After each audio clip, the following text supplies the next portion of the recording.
Hi అండి, ఈరోజు మన రెసిపీ వచ్చేసి మిరపకాయ బజ్జీ. చాలా సింపుల్గా అయిపోతుంది కదా. మిరపకాయ బజ్జీ పర్ఫెక్ట్గా బండి మీద టేస్ట్లా రావాలంటే పిండి ఇలా కలిపితే సరిపోతుంది. ఎలా చేసుకోవాలో చూసేద్దాం. ఇక మిక్సింగ్ బౌల్ తీసుకొని 1 కప్పు శనగపిండి, 1 టేబుల్ స్పూన్ కారం, తగినంత ఉప్పు వేసుకోండి. అలానే జీలకర్ర, వాము ఉంటే వాము కూడా వేసుకోవచ్చు. కొద్దిగా సోడా వేసి వీటినన్నీ బాగా కలుపుకోవాలి. ఇదంతా బాగా మిక్స్ అయ్యేలాగా ఒకసారి బాగా కలపండి.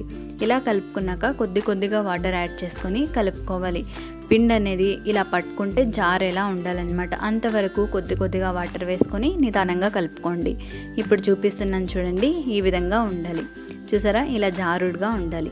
ఈ మిరపకాయలని తీసుకొని ఈ విధంగా కట్ చేసుకోవాలి, లేదా మీకు ఎలా ఇష్టమో అలా కట్ చేసి పెట్టుకోండి. తర్వాత బాగా మరుగుతున్న నూనెలోకి కొద్దిగా పల్లీలు వేయించుకోవాలి. ఇది ఎందుకో తర్వాత చెప్తాను. పల్లీలు వేయించి పక్కన పెట్టుకోండి. పల్లీలు కూడా వేయించుకునేసాక మనం కలుపుకున్నాం కదా పిండిలోకి బజ్జీ మిరపకాయలు వేసుకొని మిరపకాయకి 2 వైపులు పిండి బాగా పట్టాక మరుగుతున్న నూనెలోకి వేసుకోండి. ఒక్కొక్కటే చూసి వేసుకోవాలి, లేదంటే అతుక్కుపోతాయి. కొంచెం దూరంగా వేసుకోండి. ఈ విధంగా వేసుకున్నాక 2 వైపులు వేయించుకోవాలి. 2 వైపులు వేయించుకుంటేనే టేస్ట్ బాగుంటుంది. పైన క్రిస్పీగా, లోపల మెత్తగా చాలా బాగుంటుంది. చూసారా, రెడీ అయిపోయాయి. ఎంత బాగా వచ్చాయో కదా.